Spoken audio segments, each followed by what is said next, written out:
So, for our next panel of the day, we are going to be discussing marketing and the changing consumer behavior. And for this, we have Harish Narayan in conversation with Reshma and Prakash, the co-founders of 1001 Stories India. So, getting to Harish first. Harish is currently the CMO at Myntra. He's an award-winning marketer with a strong passion for technology, marketing, and all the things internet. He believes in adding value to brands and the world alike through his expertise in consumer internet brands, digital marketing, and brand management, enabling him to execute ideas really well. Next, coming to Reshma and Prakash, they are the co-founders of 1001 Stories India, as I mentioned before. It is a it is a behavioral design and context architecture firm based out of Bangalore. Reshma is an ex-advertising professional, and her work focuses on culture, consumers, and the influence and effectiveness of branding from a behavioral perspective. On the other hand, Prakash is a behavioral strategist, and he comes from a management background and has led large teams across diverse markets in India, Latin America, and the United States. Unfortunately, we are on a tight schedule for this panel, so we will not be able to entertain questions. However, feel free to get in touch with our panelists over LinkedIn or Twitter. They'd be happy to answer questions over the weekend. So over to you guys. Good morning, good afternoon, and good evening to all our viewers who have tuned in from all the different time zones. Thank you so much for joining us here. With us here is Harish Narayanan. And Harish is here because he has a fantastic story to tell, an amazing career that he has. It's almost like a dream career for someone out here, right? And we will talk about his career. We'll talk about his point of view across a different range of topics, and we will learn some new things, and possibly will unlearn some things out here in the journey. Harish is a product of IIM Lucknow, one of the best institutes in the country. He's an MBA from IIM Lucknow. And post which, Harish started his career with P&G as a regional brand manager with Gillette Asia. And from there, Harish went on to work with Google. His last role at Google was the head of B2B marketing, U2 for APAC. And finally, Harish right now is the CMO of Myntra, which is India's favorite fashion portal. India's biggest time pass. India's biggest time pass, as we call it, right? Mm-hmm. Harish, thank you so much for joining us. Welcome to the Now Fest. Hey, thanks for having me. A pleasure. I always look forward to these conversations because it's so much fun. Very kind words. I believe my career is completely accidental, so I have no credit in any of what you mentioned. But I've had a very lucky career with good mentors. That's what I would say. But very happy to be here.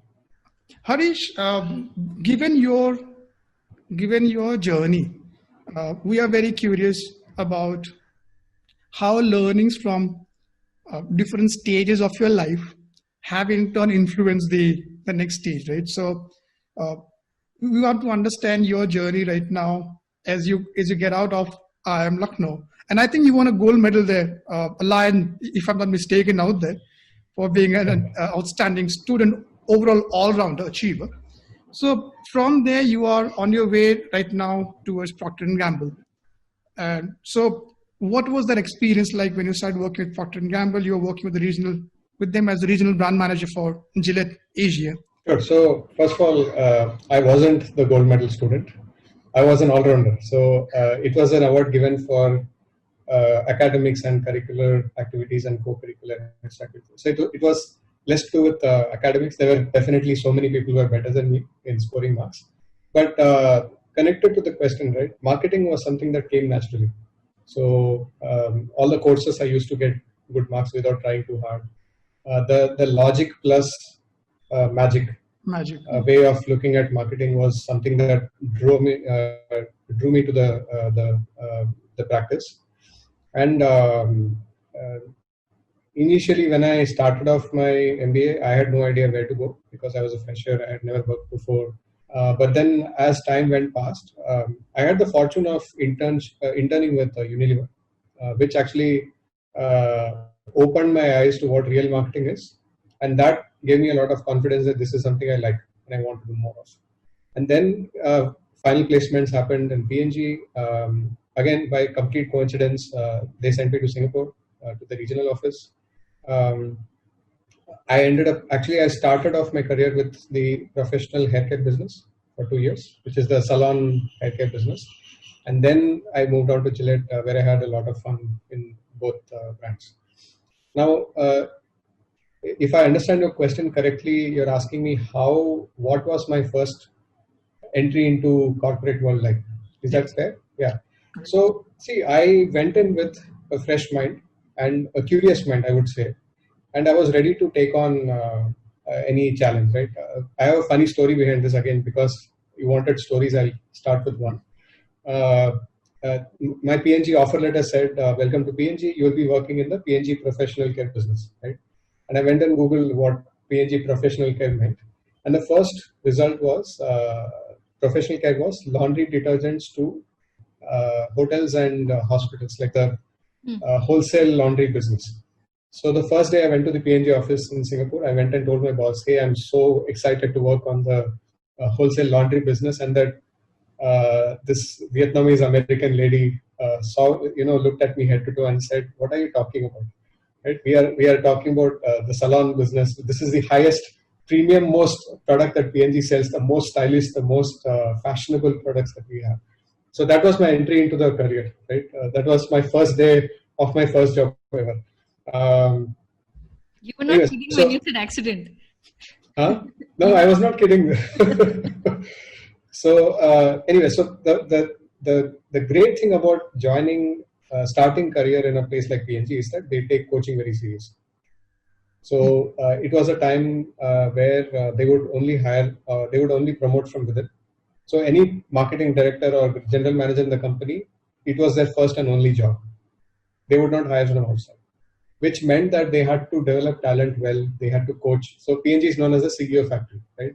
Because they churn out so many great leaders because they coach so well. So every manager that I've had, every senior leader, managers, skip level, all of them took tremendous pride and interest in coaching their teams.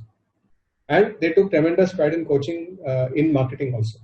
So the discipline of starting with the consumer first, thinking about insights first, thinking about behavior change first, all that started because of this strong foundation that I had from P&G. So I owe a lot of my thinking to the P&G way of thinking. Any marketing person listening to this, I would highly recommend,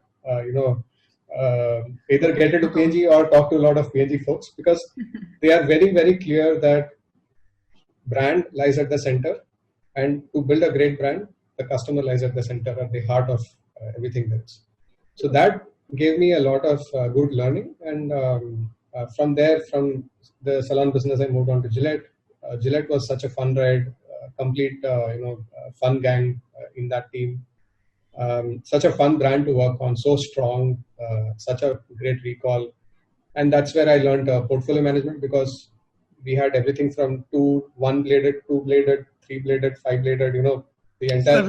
So when one used to grow, the other used to get cannibalized. So how to build a portfolio profitably without eating into each other's brands, that was a great learning in Gillette. And then the career followed. I mean, I can go on, but the start was, I was curious. I did not think twice about working on brand X versus Y. Lot of my peers, the guys who joined with me, many of them started running TV campaigns in the first 6 months, right? In the salon business, there is no TV, there's no mass media campaign. I have to go talk to stylists. And that was a time when I didn't even own a comb. Like, that's how stylish or knowledgeable I was on that business, right? So I was very curious and I learned fast. And secondly, putting the customer at the heart of the thinking, and thinking what would she or he feel, or why is he or she going to like my brand or like my product versus something else. That training has helped me in everything that I've done so far in my career. I think because you're talking about the fact that the consumer is at the center of it. I think there have been multiple. I'm coming to today, and today where the scenario has completely shifted. The fact that we've seen multiple predictions from different places. There are people who say, like, there are 5 trends that will stay because of COVID, and these are the 10 new kinds of consumers who have evolved today. With Myntra, something that you are, as like we said, Myntra is the number one Indian time pass. It's something that you come back to day after day. It's a habit today, right? What was the impact that COVID had on Myntra, and what did we do to subvert this impact? Sure. So I'm glad you are such a loyal user of the platform. Please continue to do so. And please recommend us to all your friends and family. See, we are, at the end of the day, a lifestyle platform, which means that when the nation went into lockdown in mid-March and fashion and lifestyle was not essential, it was a non-essential service, right, as categorized by the government. We went into complete lockdown for a month and a half, which meant we were not shipping anything. So in that sense, we were quite heavily affected, but so was the entire industry. Right? It was not just us. The entire fashion industry was in lockdown. Even e-commerce essentials, which was not under lockdown, was under a lot of stress in the supply chain, availability, stock, and so on. So it was a lot of chaos for the entire country. So we were, I would say, just a part of the big wave of change that was happening. The way we addressed it and the way the team came together was quite magical. And that is something that makes me very proud of the kind of organization that I'm working in. We decided that, you know what, we are going to keep our users engaged, and we are going to, even if we don't sell a single piece of clothing, we are going to be helpful to them. So we were one of the first ones to launch games on the platform. We launched our reality show, Myntra Fashion Superstar. We relaunched it on the front page of our app. There was a platform, Myntra platform called Myntra Studio, which is like a mini content platform on the app. And it was supposed to be launched much later. We pulled that forward. The entire org came together, product, tech, engineering, marketing, content, everybody came together. And we launched it in the middle of the lockdown. So the entire org shifted focus to become an engagement/content platform in a matter of a couple of weeks, right? Which is an outstanding outcome for any organization of any size. So that was one big shift. The second big shift was the moment we could ship, then we started focusing heavily on essentials. So we also deliver personal care, shampoo, conditioners, moisturizers, and whatnot. So that became a quick focus just immediately after lockdown, and we were one of the first ones to launch masks in e-commerce. So we partnered with Wildcraft, launched their masks on the platform. That became a big thing. In the middle of all this, we were giving tips on work from home fashion. We were doing tips on how to work out from home. HRX, one of our brands, we did workouts with HRX. We were doing stylist recommendations from our styling team from their own homes. So we literally had stylists styling themselves and putting out content on the app without any external help. So it shifted completely from waiting to open up to becoming a content engagement platform in a matter of few weeks. And that kept our loyal users engaged. And then when we actually opened up in end of May and then launched our big sale, India's biggest fashion sale in June, which was the end of recent sale, our customers rewarded us, all the loyal customers rewarded us very well. So we had one of the best sales in the industry. And it was all because of this momentum that we continued in terms of reaction to the pandemic.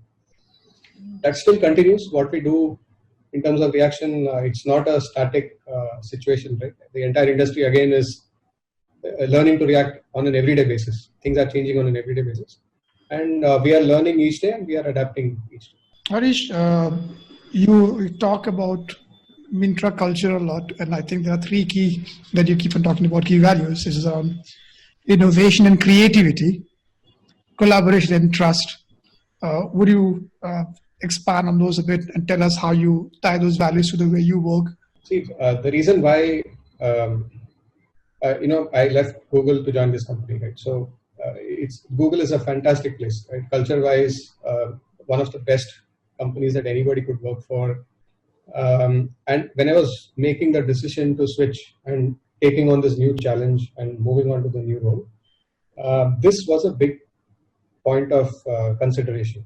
Whether Myntra has that type of culture, the type of team leadership and people focus that would keep me happy in such a place. And even during my interviews, it was very clear that this is a place where I can thrive, and this is a culture where I can thrive. Right? And the reason why it is the case is the company puts the employees also at the heart of their decision making, and on a day-to-day basis. It's a very empathetic company. We treat people as the way we would like ourselves to be treated. It was one of, and there have been reports on this, right? We were one of the companies which did not let go of anybody when COVID happened. We in fact continued our performance and calibration process as if nothing changed, right? The March-April time period when we have the annual cycle, we went ahead with it without changing a single thing. People got their raises, people got their promotions, whatever had to happen, happened as if nothing changed. We were one of the companies which made sure that our suppliers will be paid on time. In some cases, we even gave them credit for the people who had to pay us. So a lot of goodwill happened because we treated people with empathy. So this is the Myntra culture. A very people-oriented and genuine culture that treats this as a competitive advantage. Right? If we treat people well, and if we treat our employees well, our partners well, our brand partners well, the internal brand partnership or monetization team also sits with me, and we made sure that when COVID happened, we did not go and ask them for our collections. We asked them, how are you doing? How can we help you during this time? How's your demand looking like? How can we grow the business with you? So these approaches are possible because the company is built in that way, right? So, and I'm very happy to be in such a place. Thank you so much, and that feels good to hear. Most of the time, many of us we hear values, mission statements, and vision, and 2,000 different things. But culture is, I think, what shows the realities, like how things are actually done, and it was nice to listen to you talk about it. Rishma, I do have a lot of questions which I want to talk about what India can teach the world about marketing and branding, but I think you were also planning to ask certain questions around. I did actually. Speaking of culture, the fact that, so this is the Myntra culture, and this is something that we've been hearing so much. We were discussing this beginning this chat. We were talking about how there is this raging debate on how the consumer has changed, and then another end that says the consumer has not changed. And this is something that we're very curious about, the fact that, so you come from the B2B side of YouTube, and the fact that somewhere you're at the helm of this blessing and menace at the same time, which is the skip ad button. It's given nightmares to brand managers and brand custodians the world over. It would be really interesting. You could tell us a little about the skip ad button, and also how something as small as this has actually completely changed consumer behavior the world over. Sure. I'll answer this in two parts. One, consumer changing, not changing, and then the skip ad button. Right? Consumer changing, not changing. Marketers, us, we tend to forget that we are also customers at the end of the day. So if you ask yourself, has your behavior changed? It has. It certainly has. So that's the answer, right? Our behavior has tremendously changed. Some things have remained constant because, customers seek value. Okay, that hasn't changed, right? They want the best product at the best price. Hasn't changed. For fashion specifically, they want amazing selection, great brands. They want fashion to make them look and feel good. The fundamentals haven't changed, but the way the customer reacts to our communication, what they're looking for, the categories that are more relevant, what does fashion mean to them in this day and age when they're not having so many occasions to go out and celebrate or meet friends or whatever, or even go to office. I think the modalities have changed for sure. And this is true for marketing also, right? As a discipline, the fundamentals always remain the same. It's always about the user. If you tell the right brand promise with the right channels, then they will listen to you when you are most relevant. If you connect at an emotional level, then they'll buy your product. These fundamentals have not changed. The way we go to market, what we tell, and how we bring these things to life has changed. So that is the answer to the first part of your question. SkipAd, I mean, it was long time before I joined. It's one of those groundbreaking, innovations. But Google is such a company, right? They hire people and then they let them loose. They hire the best people and they let them loose, and then the folks come up with amazing things like this. So it's a company of engineers, right? So the first fundamental thought, I mean, I'm hypothesizing what would have happened then, knowing what I know of the company. What is the best thing for the user? The best thing for the user is, if I don't like an ad, I should not watch it. Right? And then it's as simple as that. So, okay, what can we do? Okay, let's give them a choice. If they don't like the ad, they can skip it. That's the decision, right? But then how does a company who's depending on ads to make money if they don't see it? So the best part, and this is not just YouTube SkipAd, it also applies to the Google text ads as well, that better ads get better cost. So if your ad is better than the competition, then your ad rank is better, which means you actually pay low in the auction, which means your ROI is better, and hence you are being incentivized to make better ads. Right? So in a way, Google is the ultimate behavior modification agent in the ad industry, which is if your ad is not good, the customer will punish you by making you pay a higher CPI, CPV, whatever, cost per X, right? So in that sense, YouTube has taught the consumer that if you don't like an ad, you can skip it, which means that as marketers, we need to work harder to make creatives that land well with them, that are relevant, that tell the story that they want to watch. And the flip side of that argument is, when your ad is good, they will reward you disproportionately. So sharing is easy. Making other people in your family or friend circle watch the ad is easy. It's the press of a button. The costs will get lower. The reach amplifies on its own. And that's when something goes viral, right? The way the terminology is used is, something is viral if you get a lot of views without spending money. That is not possible on a traditional medium, but here it is possible. So in that sense, over the years, we have, as a marketing discipline, we have all been pushed to make better communication to our customers. Ads is just one part. Ads, content, influencer marketing, everything put together. We have been pushed to hone our craft even better, because the customer has more and more choice not to watch what we are putting. Thank you for that. I think that also answers another question which I had in mind. It was around this whole fact that you keep on saying about information overload that the consumer is going through, and how do you actually get the consumer to listen to you? Because attention span has always been sparse. Cognitive resources available to us, you want to always conserve them. And we all are always running short of time. So given those realities, the human brain is going to more often than not ignore everything else and pay attention only to something very, very important or relevant. So in a world like this, what is a marketer supposed to do where everybody is creating content left, right, and center? So a part of it, definitely, I think your answer on skip. There is a simple phrase. One of the I don't know if you guys follow Neil Gaiman. Yes. He has this phrase, make good art.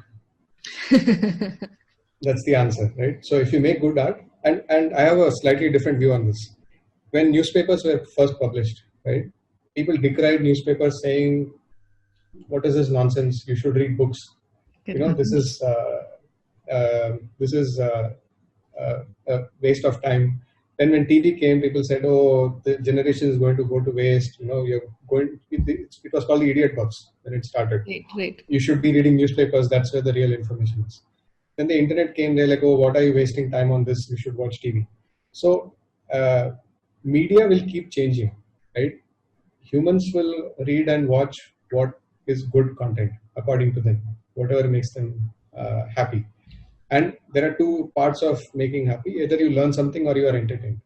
Either of these things, when they happen, you continue to consume that content. So if you make good art as a marketer, in a sea of subpar communication, it stands out even more. So if there is more noise, the good art will stand out. There's a reason why we all love to watch, Apple commercials or Nike commercials. Even today, if they put a new video on YouTube, everybody wants to watch it, right? Because it's good. Every time Red Bull does some content campaign, we all want to watch it. It's good.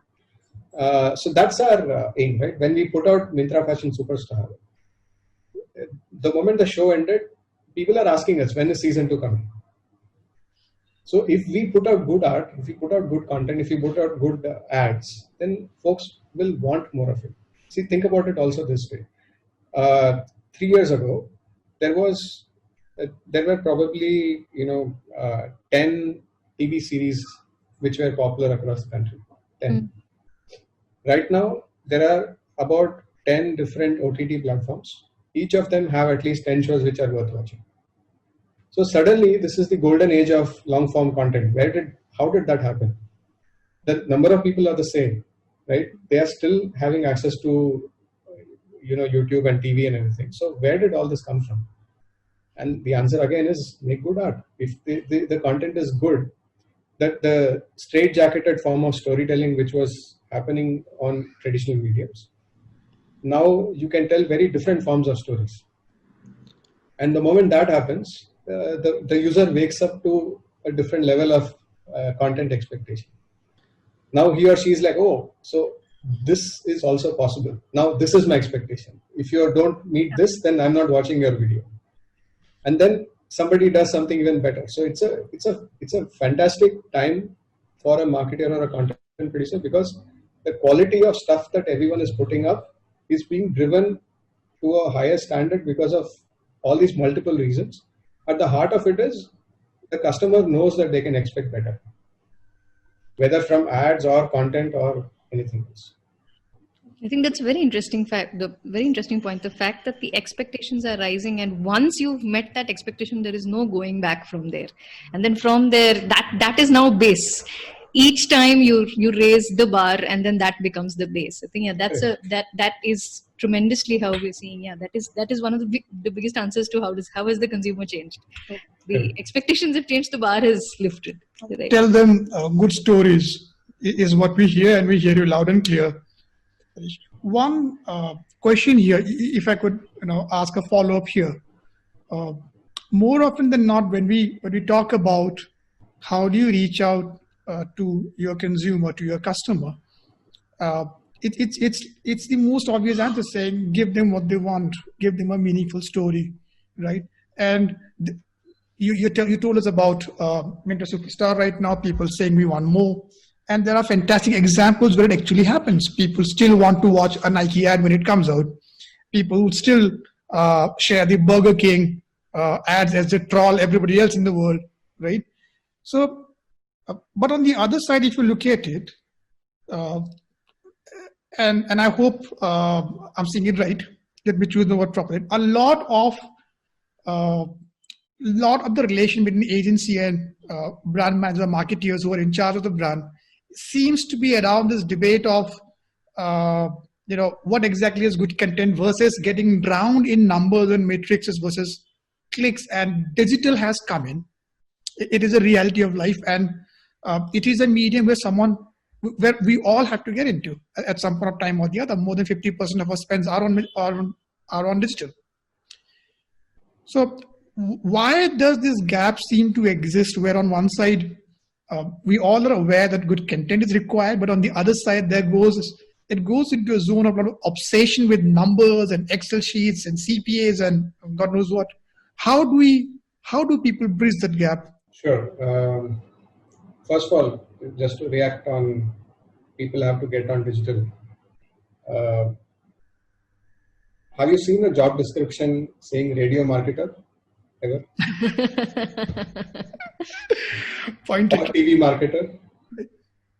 A marketer is a marketer, right? Our job is to create demand by telling good stories.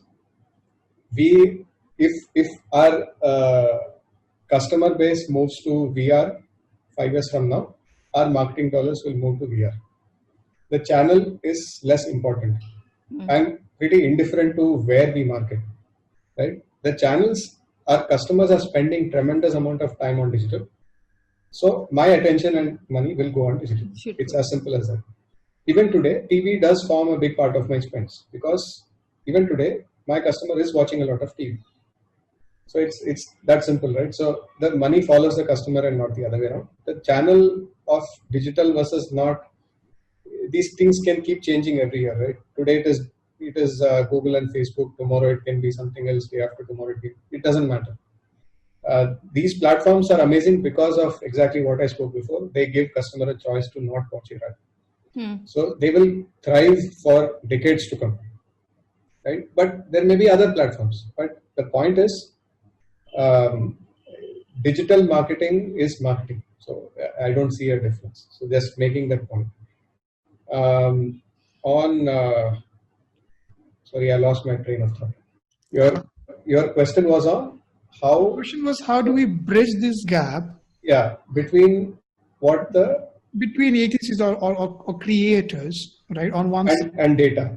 And then you have this whole and data. Yeah, so let me answer that question. See, a fantastic campaign that does not deliver numbers is a waste of money. So brand building at the end of the day has to deliver business outcomes, right? So if you don't have the right business delivering mix of media and content, then we will not be able to do it again. Brands need investment over time. And for brands to have investment over time, they have to deliver returns over time. And the way to deliver returns over time is to continue to deliver business outcomes. So for example, even a Myntra Fashion Superstar or my brand campaign that is running now, or the festive season campaign that will go out very soon, right? Or the IPL collaboration that we are doing just now. All of these things have very conscious and concrete business numbers attached to them. Each one of these things. And if they don't deliver, then we'll go and do something else. So business and storytelling are not disparate and separated. They are deeply linked. The choices we make both in terms of content and media are deeply linked to the outcomes that we need to deliver. The challenge or the fun in being a marketer is how to balance these two. If I need to deliver just numbers, I can put lots of banner ads and then get clicks and then deliver numbers. But the salience building won't happen. If I do a lot of salience building, short-term numbers won't happen. How to balance this and come to a point where I can deliver both is the job that every senior marketer grapples with. And that is the fun, right? How to do it. Well, thank you so much. And a follow-up question, I think Reshma had something that she was discussing with you earlier, and it was around we were discussing a bunch of things. We're discussing different things. So one thing that we wanted to, one thing that we definitely wanted to ask you. So right now, like you said, this is the best place for marketers because you're at the peak of marketing and content has reached a fantastic peak where there is brilliant stuff happening. But like you said, tomorrow it could be something else. Everything goes through some kind of an evolution. we're hearing that content has reached a level of saturation and that people are tired of all the choice that is there. It's something that even in behavior we keep talking about, the fact that just too much choice at some point in time is going to just saturate your being, and you're not going to get the kind of joy that you got because you had so much variety. Do you see any kind of shift from content coming, considering the fact that you've been at YouTube and you're at Myntra and you've even brought that content culture here at Myntra and it's doing great? Do you think that, do you see that there is some kind of trend evolving? Do you think it's going to move from content into something else? I mean, I know we're hypothesizing here, but Not in the short term. I don't know. So see, frankly, markets always self-correct. So the moment demand goes down, production will go down, monies will go down. It will self-correct. So I don't think we need to predict. We'll see it happen. What I do see now is, I don't know, smartphone penetration is at 400 million. Internet penetration is at 800 something million in the country. So we still have 400 million more smartphone users to even meet the current internet penetration. And it will keep growing further. So what I'm hearing in the industry reports is in the next 4-5 years, we are going to have 850 million smartphone users, in the next X number of years. And all of them will consume more content. They are going to watch more videos. Internet, India is the cheapest rupees per GB country in the world. Right? So if you ask me, we are just getting started. That's also reflected in the way the OTT platforms are getting funded, or the new ones are raising money. What is happening in TikTok? Like, it's all pointing towards more content, at least in the short term. Again, for me, I will react when the customer moves. Right? So the decision making for me is extremely simple. If the customer says, I don't want to watch this anymore, then I'll do something else. You do something else. Is it that because there are so many platforms and because YouTube is just now this giant, is it that brands must also look at creating their own platforms the way you have your own platform and there is content, there is nothing else competing for attention there? Is that the way forward? Do we have to have our own platforms and our own content so that we manage to make that kind of impact? Own content, definitely yes. Own platform is a different question. Own content, every brand is creating content, right? So yes. Own platform, it depends. It depends on what is your end objective. For us, Myntra Studio is actually engagement leading to commerce. Right? So every post, every video, every image on Myntra Studio, you can click and buy the things that are there in the image. So for us, it's a very cohesively built passion funnel and not so much just a content destination. So in that sense, for us, it made sense. Again, the way we work in Myntra is also we experiment, we try it out, and then we make it work. And if something doesn't work, then we do something else. So this is, I would say, still at an experimental stage. It is doing very well for us, but we'll see how it goes. Right? And that's, I would, if other platforms are thinking about what to do, this is what I would suggest them also. Right? Try it out. You'll know only when you try it out. Right. I like this approach of experimentation, pretty much in line with a scientific way of thinking. You hypothesize, you test, you collect your data, and then you build your theories, and maybe you work with the theory, and then later you discard it because you have a better theory. Harish, sometime back you were talking about your role with P&G, and then your work with Singapore, and I think you are working in almost 14 different markets at one point of time. And what happens to someone who is looking after 14 different markets at the same time? Do you customize products for the markets differently? Do you do a blanket product creation? What can India and countries, in Asia, and even Africa, what can they teach the rest of the world about the art of branding and marketing? Sure. What happens when you work on so many markets is your mind expands, right? I always recommend that all of us should have exposure to other cultures, travel a lot, if possible, work in some other country, or work on projects in some other country. You don't even have to go like big projects where you're helping some other country do something great. I think it's true for most regional roles based out of Singapore that you get exposed to so many different cultures and nuances that you end up uh, questioning, and you end up challenging a lot of preconceived notions that one holds, right? Which means that if you are taught to think in a certain way because you followed a certain path, right? I was engineer MBA like millions of us in this country. So going out, again, going back to the point on empathy and thinking about putting ourselves in somebody else's shoes. When I had to put myself in the shoes of a Japanese person or a Thai person or a Vietnamese person, the way of approaching life and approaching products, approaching brand messaging, all of that changes, right?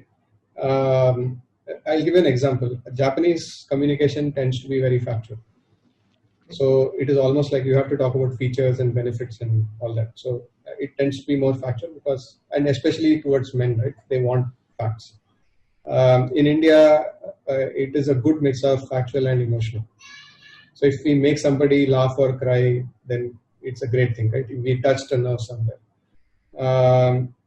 In Australia, humor works very well because as a country they are high on taking themselves easy, and so on and so forth. So there are learnings across the board where what this can teach other marketers. It can teach that the world is a wonderful place of very diverse set of characters and opinions and thoughts and thought processes, and it's like dealing with multiple.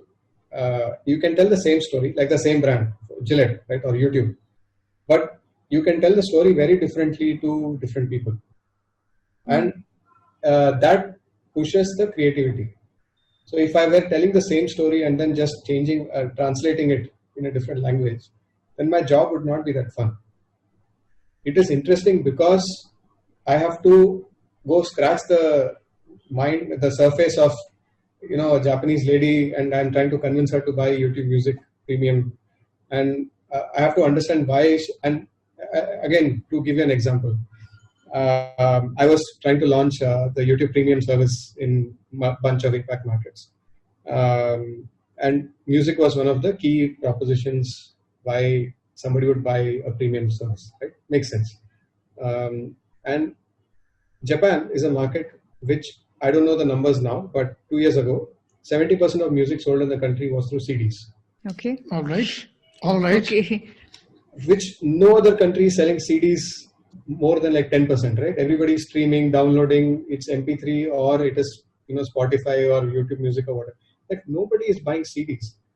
But in 2-3 years ago in Japan, it was 70% is music industry is getting the revenues from selling CDs. So how do you go and the wonderful thing was those companies understood their customers so well that if you buy a CD, it's not because you want the song. The song you can get otherwise. You have telco apps, right? The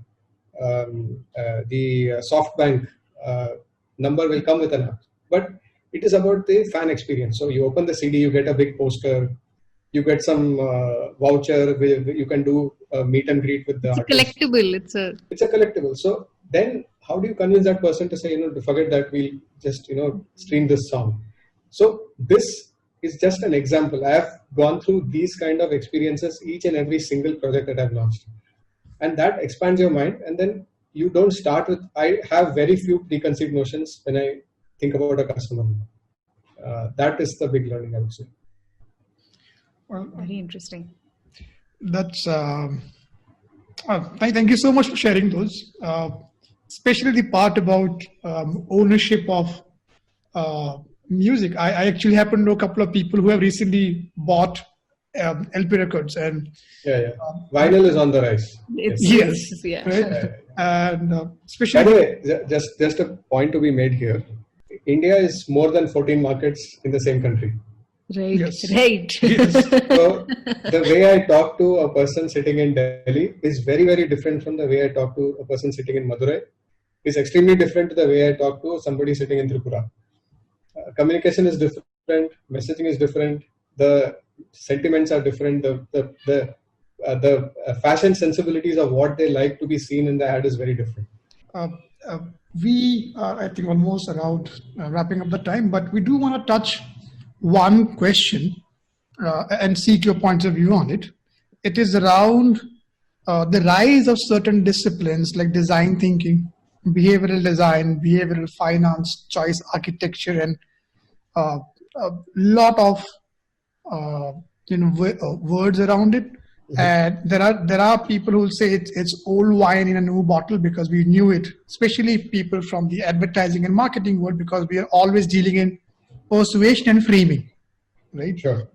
Then there are proponents saying, no, this is legit. This is actually a way of thinking which can actually maximize conversions or ease of usage or help people get persuaded the right way.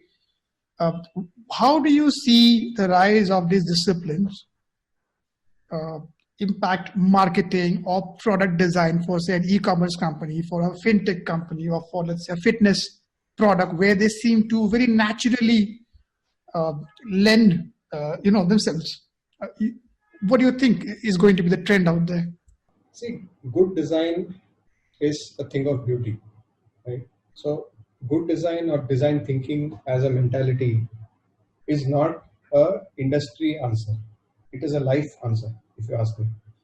Right? If you step out and you see a beautifully designed thing, the signal that it gives is of intentionality.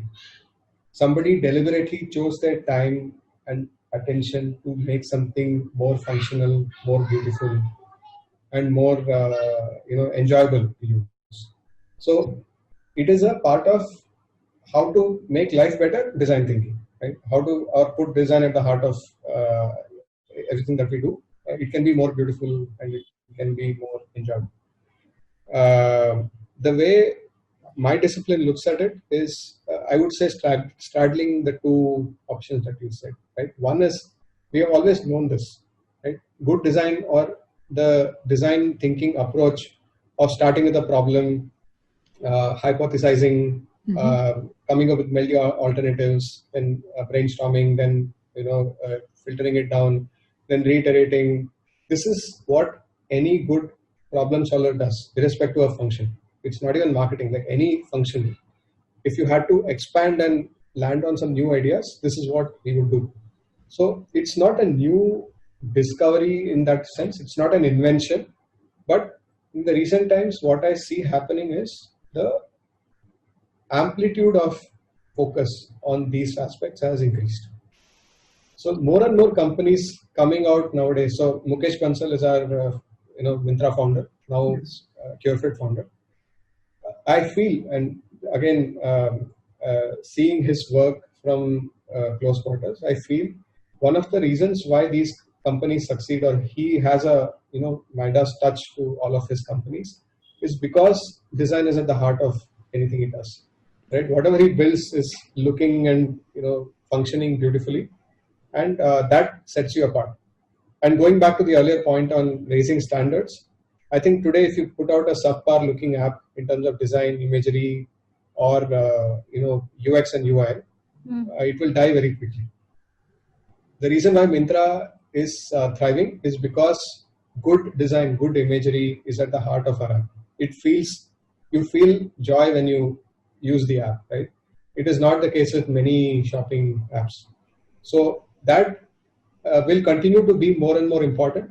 But at the same time, I don't feel that it's a new invention. It's not like aha, like I found easy to MC square. It's not that. But the amplitude or importance of this way of thinking is definitely increasing in every industry, not just marketing.